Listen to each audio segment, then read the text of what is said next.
কিশোরগঞ্জে March for justice কর্মসূচি পালন করেছেন বৈষম্য বিরোধী ছাত্র আন্দোলনকারীরা।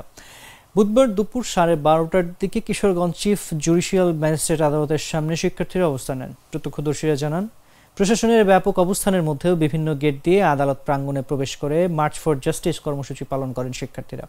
কর্মসূচিতে জেলার বিভিন্ন শিক্ষা প্রতিষ্ঠানের শতাধিক শিক্ষার্থী অংশ নেন। এ সময় আইনজীবীদের একাংশ তাদের সঙ্গে একাত্মতা ঘোষণা করে অবস্থান নেন। পরে তারা বিভিন্ন স্লোগান দিতে থাকেন।